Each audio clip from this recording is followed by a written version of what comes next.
Students, તો આજે આપણે સ્ટાર્ટ કરવા જઈ રહ્યા છીએ આપણું નેક્સ્ટ યુનિટ 4A રિએક્શન્સ. આ યુનિટની અંદર આપણે ઓર્ગેનિક રિએક્શન્સ જોવાની છે. તો ચાલો સ્ટાર્ટ કરીએ આપણું new unit 4A reactions.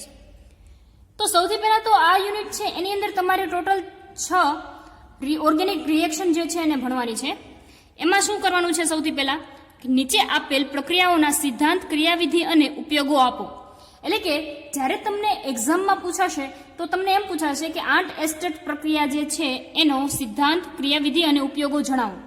ક્લેઇઝન Smith reaction છે તેની સિદ્ધાંત, ક્રિયાવિધિ અને ઉપયોગો જણાવો. ડિકમાન પ્રક્રિયાનો સિદ્ધાંત, ક્રિયાવિધિ અને ઉપયોગો. એ જ રીતે મેનિચ રિએક્શન, પેકમાન રિએક્શન અને બિસ્લર નેપિયરલાસ્કી રિએક્શન્સ. ટોટલ આ 6 રિએક્શન જે છે તમારે આ યુનિટની અંદર જોવાની છે. એમાં સૌથી પહેલી છે આંટ એસ્ટેટ રિએક્શન. નેક્સ્ટ છે ક્લેઇઝન સ્મિથ રિએક્શન. થર્ડ છે ડિકમાન રિએક્શન. ફોર્થ છે મેનિચ રિએક્શન. ફિફ્થ છે પેકમાન રિએક્શન અને લાસ્ટ છે એ છે બિસ્લર નેપિયરલાસ્કી રિએક્શન. તો ચાલો સ્ટુડન્ટ્સ, હવે આપણે સ્ટાર્ટ કરીએ. આપણી આજની સૌથી પહેલી રિએક્શન એ છે આંટ એસ્ટેટ રિએક્શન. તો જોઈએ આપણે આંટ એસ્ટેટ પ્રક્રિયા. સૌથી પહેલા તો આપણે કોઈ પણ રિએક્શન સ્ટાર્ટ કરીએ છીએ તો એમાં સૌથી પહેલા તેનો સિદ્ધાંત એટલે કે પ્રિન્સિપલ આપણે જોવાનો છે. તો ચાલો આપણે સ્ટાર્ટ કરીએ. કાર્બનિક એસિડનું તેના પછીના સમાનધર્મી શ્રેણીના C1 કાર્બન વધારે એસિડમાં રૂપાંતર કરવા માટે આ પ્રક્રિયાનો ઉપયોગ થાય છે. એટલે કે કોઈ પણ સમાનધર્મી શ્રેણી હોય, એટલે કે ધારો કે અહીંયા CH2COOH હોય, બરોબર. તો આ જે CH2COOH છે એના પછીના ક્રમવાળી, એટલે શું આવશે? અહીંયા 3 કાર્બન છે, તો હવે કેટલા કાર્બન વાળું આવશે? 3 કાર્બન વાળું. CH2COOH, અહીંયા CH3 આવશે. આ રીતે તો સમાનધર્મી શ્રેણીમાં એક વધારે કાર્બન વાળો એસિડ મેળવવા માટે આ રિએક્શન એટલે કે આંટ એસ્ટેટનો ઉપયોગ થાય છે. પ્રક્રિયા દરમિયાન નિપજ તરીકે મળતો પદાર્થ એસિડ અથવા તેનો ડેરિવેટિવ એસ્ટર, અમાઇડ હોઈ શકે છે. એવું કમ્પલસરી નથી કે આપણને એસિડ જ મળે, તેનો એસ્ટર, અમાઇડ પણ હોઈ શકે છે. આ પ્રક્રિયા એરોમેટિક, એલિફેટિક, એલિસાયક્લિક કે હિટ્રોસાયક્લિક એસિડ માટે શક્ય થઈ શકે છે. તો આ જે રિએક્શન છે તે aromatic acid, aliphatic acid, alicyclic acid અથવા તો હિટ્રોસાયક્લિક જે એસિડ હોય છે એના માટે આંટ એસ્ટેટ રિએક્શન જે છે એ પોસિબલ છે. તો જોઈએ આપણે રિએક્શન RCOOH, બરોબર. અહીંયા ફક્ત એક કાર્બન છે. હવે જે આંટ એસ્ટેટ રિએક્શનનો યુઝ કરીને આપણે જે પદાર્થ મેળવીએ છીએ એમાં ટોટલ 1 અને 2 એટલે કે એક કાર્બનનો આની અંદર વધારો થયો, બરોબર.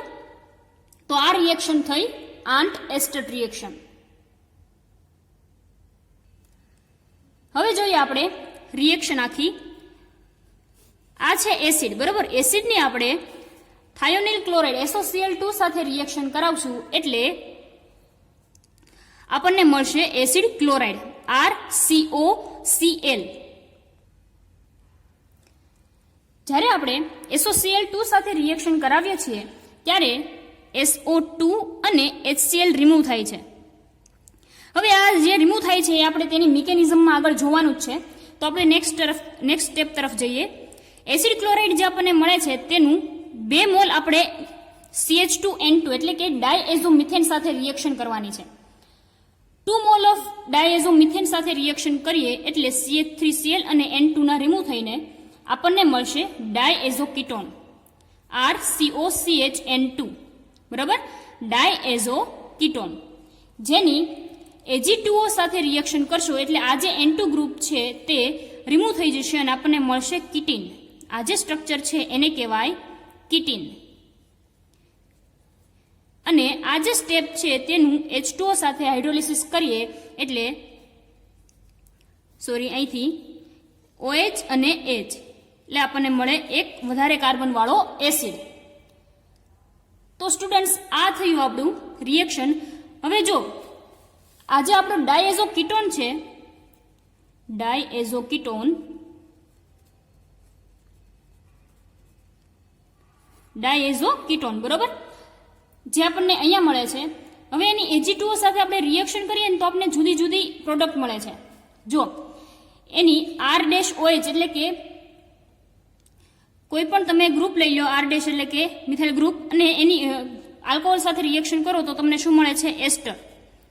NH3 સાથે તમે રિએક્શન કરાવો ડાયઝો કીટોનની તો તમને મળે RCH2CONH2 એટલે કે અમાઇડ. અને અમાઇડ સાથે તેની રિએક્શન કરાવો તો પણ તમને શું મળે છે? એમાઇડ. સૌથી પહેલા ફરી એકવાર કે આ જે છે એસિડ છે, બરોબર, એની SOCl2 સાથે રિએક્શન કરીએ એટલે SO2 અને HCl રિમૂવ થઈ જશે અને આપણને મળશે એસિડ ક્લોરાઇડ RCOCl. નેક્સ્ટ સ્ટેપમાં શું કરવાનું છે? 2 મોલ ઓફ ડાયએઝોમિથેનના લેવાના છે એટલે આપણને મળે ડાયએઝો. આ જે છે N ડબલ બોન્ડ N આ રીતે હોય અને કહેવાય એઝો, ડાયએઝો કીટોન ગ્રુપ છે અહીંયા. એટલે જેની Ag2O સાથે રિએક્શન કરો તો આ N2 ગ્રુપ છે એ રિમૂવ થઈ જશે અને આપણને મળે અહીંયા કીટીન. આ સ્ટ્રક્ચર આ છે કીટીન, જેની H2O સાથે રિએક્શન કરવાની છે એટલે આ ડબલ બોન્ડ બ્રેક થશે, એક બાજુ આવશે OH અને એક બાજુ આવશે H એટલે આપણને મળશે RCH2COOH. અહીંયા ફક્ત એક કાર્બન વાળો એસિડ હતો, જ્યારે આપણને પ્રોડક્ટ મળે છે એમાં ટોટલ કેટલા કાર્બન છે? 2 કાર્બન. એટલે કે જે કાર્બનિક એસિડ આપણે લીધું હોય એના પછીના એટલે કે એક વધારે કાર્બન વાળો એસિડ આપણે મેળવવો હોય તો એની માટે આ આંટ એસ્ટેટ રિએક્શન જે છે એ યુઝ થાય છે, બરાબર. નેક્સ્ટ હવે આપણે જોવાનું છે સ્ટુડન્ટ્સ તેની મિકેનિઝમ. હવે જોજો સ્ટુડન્ટ્સ, મિકેનિઝમ છે એની અંદર આપણે કઈ કઈ રીતના સ્ટેપ જોવાના છે. આ શું છે? આપણું સૌથી પહેલા તો લીધેલું એટલે કે RCOH, બરોબર, જે આપણે એક કાર્બન વાળો એસિડ લીધેલો છે એ આ છે RCOOH, બરોબર. તેની આપણે SOCl2 એટલે કે થાયોનિલ ક્લોરાઇડ સાથે રિએક્શન કરાવશું, બરોબર. એટલે અહીંથી S double bond O Cl અને Cl. તો શું થશે? જો અહીંયા આ જે HCl છે તે અને અહીંયાથી આ SO2 રિમૂવ થઈ જશે. ફરી એકવાર RCOOH ની આપણે SOCl2 સાથે રિએક્શન કરાવીએ એટલે SO Cl અને Cl, બરોબર. તો શું થશે? અહીંયાથી બોન્ડ બ્રેક થશે એટલે HCl રિમૂવ થઈ જશે અને આ જે SO2 છે એ પણ રિમૂવ થઈ જશે. હવે શું આપણને મળે છે? RC double bond O Cl. જો અહીંયા લખેલું છે RC double bond O Cl. હવે આપણે તેની રિએક્શન કરાવવાની છે ડાયએઝોમિથેન સાથે. ડાયએઝોમિથેન તમને ખ્યાલ જ હશે કે એ જે છે રેઝોનન્સ સ્ટ્રક્ચર ધરાવે છે, બરોબર. એટલે આ જે CH2N ટ્રિપલ બોન્ડ N હોય એની જગ્યાએ આપણે અત્યારે લેવાનું છે CH2 double bond N double bond N. જે નાઇટ્રોજન પાસે એક વધારાનો જે ઇલેક્ટ્રોન યુગ્મ હોય છે આને આપશે એટલે કે આ કેવો થઈ જશે? પોઝિટિવ. અને આ જે પોઝિટિવ થઈ જશે એટલે અહીંયા રહેલો જે ડબલ બોન્ડ છે અથવા તો ઇલેક્ટ્રોન યુગ્મ છે ક્યાં વહી જશે? CH2 પાસે. એટલે શું થશે? જો આ જે નેગેટિવ છે એ ડોનેટ કરે છે કોને? આને. એટલે આ કેવો થઈ જાય છે? મેળવે છે એટલે પોઝિટિવ. અને આ જે છે CH2 આનું ઇલેક્ટ્રોન યુગ્મ અહીંયા આવ્યો એટલે કેવો થઈ જશે? નેગેટિવ. હવે આ જે CH2N2 છે આ તે ન્યુક્લિયોફાઇલ તરીકે વર્તે છે, બરોબર. ન્યુક્લિયોફાઇલ તરીકે વર્તે છે, બરોબર. તો એ આ કાર્બન સાથે જોડાશે. શું કામ આ કાર્બન સાથે જોડાશે?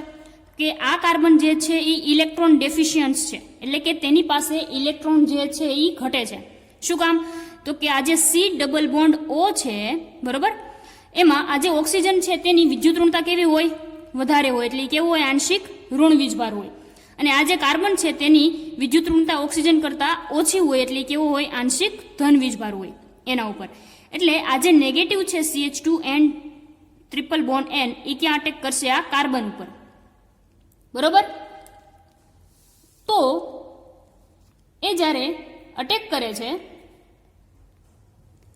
તો આપણને આવું સ્ટ્રક્ચર મળે છે RCOCl અને આ જે CH2N ટ્રિપલ બોન્ડ N છે એ આ કાર્બન સાથે જોડાઈ જશે, બરોબર. હવે શું થશે કે આ જે કાર્બન છે, બરોબર, સોરી આ ઓક્સિજન છે તેના ઉપર નેગેટિવ ચાર્જ છે, બરોબર. તો એ એક ઇલેક્ટ્રોન આને આપી દેશે અને આ જે Cl જે છે એ રિમૂવ થઈ જશે અહીંથી. ઇલેક્ટ્રોન મેળવીને આ કાર્બન અને Cl વચ્ચે જે બોન્ડ હોય એમાંથી આ ઇલેક્ટ્રોન મેળવીને ક્લોરીન જે છે એ અહીંથી રિમૂવ થઈ જશે Cl તરીકે, બરોબર. હવે આ જે ઇલેક્ટ્રોન યુગ્મ છે એ અહીંયા આવશે એટલે શું થઈ જશે? C double bond O. 2 minute. હવે જુઓ, આ જે ઓક્સિજન ઉપર નેગેટિવ ચાર્જ છે, બરોબર, એ શું થશે? એ નેગેટિવ ચાર્જ અહીંયા આવી જશે. આ ઇલેક્ટ્રોન યુગ્મ જે છે આને ડોનેટ કરી દેશે એટલે આ C અને ઓક્સિજન વચ્ચે જો અહીંયા ડબલ બોન્ડ આવી ગયા, બરોબર. હવે આ જે કાર્બન છે એની પાસે વધારે એની પોઝિટિવ થઈ જશે, બરોબર. કાર્બન એની સફિશિયન્ટ થઈ જશે એટલે આ ઇલેક્ટ્રોન યુગ્મ જે છે કાર્બન અને Cl વચ્ચેનું, એમાં કોની તરફ હોય વધારે વિદ્યુતઋણતા? કોની હોય? Cl ની. એટલે Cl જે છે એ ઇલેક્ટ્રોન યુગ્મ લઈને રિમૂવ થઈ જશે, અહીંયા આપણે જોયું એ રીતે. અને એના પછી આપણું આ નેક્સ્ટ સ્ટેપ આવી જશે એટલે કે જો અહીંયા R, એના પછી C ડબલ બોન્ડ O અહીંયા આવી ગયું, બરોબર. હવે આ CH ક્યાંથી આવ્યું? તો કે આ જે કાર્બન સાથે આ CH જોડાયેલો છે તે એની સાથેનો બીજો હાઇડ્રોજન ક્યાં ગયો? તો કે એ આવી ગયો અહીંયા, બરોબર. અને એની સાથે જે N double triple bond N છે એ આવી જશે અહીંયા N2 પોઝિટિવ, બરોબર. હવે જો સ્ટુડન્ટ્સ અહીંયા જે છે એ RCO અને આ N2, બરોબર. અહીંયા શું થશે? ઇન્ડક્ટિવ ઇફેક્ટ થશે. ઇન્ડક્ટિવ ઇફેક્ટ થશે પણ કેવી થશે? માઇનસ ઇન્ડક્ટિવ ઇફેક્ટ થશે. સૌથી પહેલા તો ઇન્ડક્ટિવ ઇફેક્ટ એટલે કે પ્રેરક અસર એટલે શું? ટોટલ 4 પ્રકારની ઇફેક્ટ આવે છે, બરોબર. મેસોમેરિક, ઇલેક્ટ્રોમેરિક, રેઝોનન્સ અને ઇન્ડક્ટિવ ઇફેક્ટ. એમાં અહીંયા જે છે ઇન્ડક્ટિવ ઇફેક્ટ એટલે કે પ્રેરક અસર કાર્ય કરે છે. કઈ રીતે? ધારો કે CCl હોય બોન્ડ, બરોબર, તો એમાં Cl અને કાર્બન વચ્ચે શું થશે? બોન્ડ બનશે. ક્યારે? તો કે જ્યારે ઇલેક્ટ્રોનની આપલે થશે, બરોબર. પરંતુ આ જે ક્લોરીન છે એની વિદ્યુતઋણતા કેવી હશે? કાર્બન કરતા વધારે હશે. એટલે ક્લોરીન ઉપર આંશિક ઋણ વીજભાર આવશે, માઇનસ. આ રીતે તમે લખી શકો છો. ને કાર્બન ઉપર પ્લસ ચાર્જ આવશે, બરોબર. એ જ રીતે અહીંયા થાય છે કે આની ઉપર પ્લસ અને આની ઉપર નેગેટિવ, બરોબર. એ જ રીતે પ્રેરક અસર થશે તો શું થશે? હવે અહીંયા પ્રેરક અસર એટલે કે મેં તમને કીધું એમ કે C ડબલ બોન્ડ O છે, બરોબર. તો એમાં ઓક્સિજન ઉપર માઇનસ અને કાર્બન ઉપર પોઝિટિવ ચાર્જ આવશે. એટલે આ જે સ્ટ્રક્ચર છે, બરોબર, તેમાં અને આ N2 માં શું થશે? ઇન્ડક્ટિવ ઇફેક્ટ થશે. ઇન્ડક્ટિવ ઇફેક્ટ થશે એના લીધે આ હાઇડ્રોજન જે છે, આ હાઇડ્રોજન CH2 માંનો હાઇડ્રોજન એ એસિડિક થઈ જશે, બરાબર.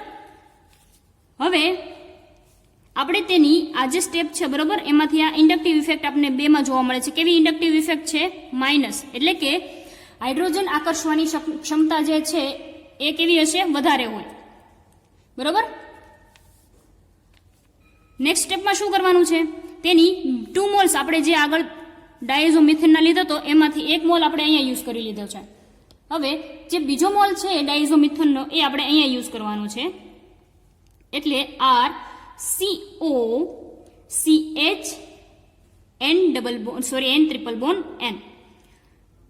હવે અહીંયા જે છે આ N2 રિમૂવ થઈ જશે, બરોબર. એની જગ્યાએ આ આખું જે ડાયઝોમિથેન છે એ આવી જશે.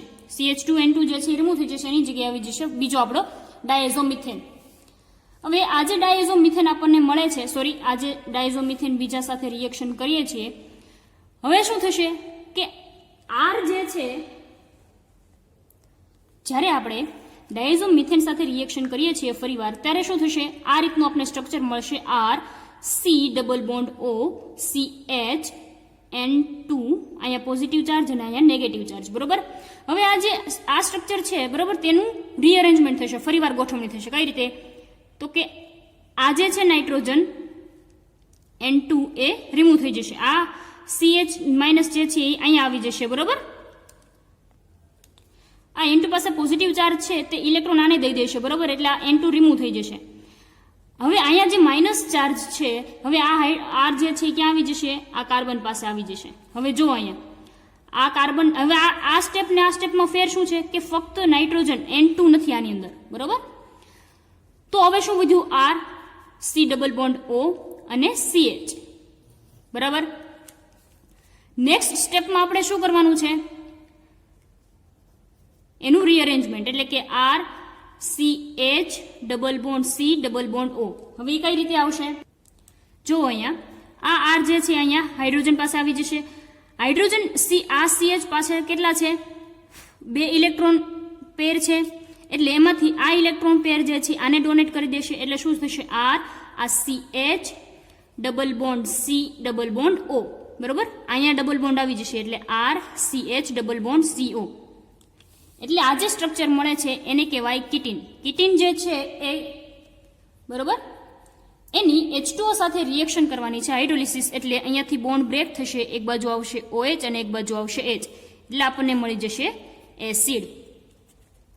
ચાલો ફરી એકવાર મિકેનિઝમ જોઈ લઈએ. સૌથી પહેલા તો એસિડની આપણે SOCl2 સાથે રિએક્શન કરવાની છે, RCOOH. અહીંથી બોન્ડ બ્રેક થશે, SO2 અને HCl રિમૂવ થઈ જશે. વધ્યું શું? R CO CO અને Cl. એની ડાયએઝોમિથેન સાથે રિએક્શન કરવાની છે. ડાયએઝોમિથેન સાથે તમે રિએક્શન કરો એટલે આ જે નેગેટિવ છે એ શું દર્શાવે કે ન્યુક્લિયોફાઇલ છે. બરોબર, અને આ જે કાર્બન છે એ કેવો છે? ઇલેક્ટ્રોન ડેફિશિયન્ટ, એટલે કે એની પાસે ઇલેક્ટ્રોન ઘટે છે. તો આ CH2N ટ્રિપલ બોન્ડ N જે છે અહીંયા અટેક કરશે. બરાબર, એના પછીના સ્ટેપમાં શું થશે? તો કે અહીંયા હવે આ જે કાર્બન છે બરોબર એની સાથે રહેલો આ ઓક્સિજન સૌથી પહેલા તો એ કેવો થઈ ગયો છે? નેગેટિવ. બરોબર, હવે એ પોતાના ઇલેક્ટ્રોન યુગ્મ જે છે અહીંયા ડોનેટ કરશે એટલે C એની સાથે ડબલ બોન્ડ O. એની સાથે શું રહેલું છે? CH2 N double bond triple bond N2 અને અહીંયા હવે અહીંથી આ જે Cl છે એ પોતાના ઇલેક્ટ્રોન યુગ્મ લઈને નીકળી જશે. હવે જે છે અહીંયા આ ગ્રુપ અને આ ગ્રુપમાં ઇન્ડક્ટિવ ઇફેક્ટ થશે. ઇન્ડક્ટિવ ઇફેક્ટના લીધે આ જે પ્રોટોન છે એ એસિડિક થશે. એસિડિક થશે એટલે Ag2O સાથે તેની રિએક્શન કરાવીએ બીજા CH2N2 ની, એટલે અહીંયા આવશે R C double bond O CH અને N2 પોઝિટિવ. હવે આ જે N2 પોઝિટિવ છે એ પોતાનો ઇલેક્ટ્રોન યુગ્મ આને દઈ દેશે અને આ રિમૂવ થઈ જશે. બરોબર, એટલે આપણે એના પછીના સ્ટેપમાં શું મળશે? R CO CH. હવે આ જે R C double bond O CH છે બરોબર, એમાં શું થશે? તો આ R છે એટલે કે આલ્કાઇલ ગ્રુપ એ હાઇડ્રોજન પાસે આવી જશે અને આ જે ઇલેક્ટ્રોન યુગ્મ હોય છે એ આને ડોનેટ કરી દેશે. એની પાસે 2 ઇલેક્ટ્રોન યુગ્મ હોય બરોબર, એટલે શું એના પછીના સ્ટેપમાં આવશે? R એ ક્યાં ટ્રાન્સફર થઈ ગયો? આ CH પાસે, એટલે CH આ ઇલેક્ટ્રોન યુગ્મ અહીંયા આવી ગયો એટલે double bond C double bond O. આને કહેવાય કિટીન. કિટીનની H2O સાથે રિએક્શન કરો એટલે આપણને મળે એસિડ. જે આપણે એસિડ લીધો તો એના કરતાં એક વધારે કાર્બન વાળો આપણને એસિડ મળે છે. તો સ્ટુડન્ટ્સ, આ થઈ આન્ટ એસ્ટર્ટ રિએક્શન છે તેની મિકેનિઝમ. હજી એકવાર આપણે ફરીવાર જોશું બરોબર. ત્યાં સુધી તમે રિવિઝન કરો અને રીડિંગ કરો. નેક્સ્ટ લેક્ચરમાં આપણે જોશું આન્ટ એસ્ટર્ટ રિએક્શનની એપ્લિકેશન. Thank you.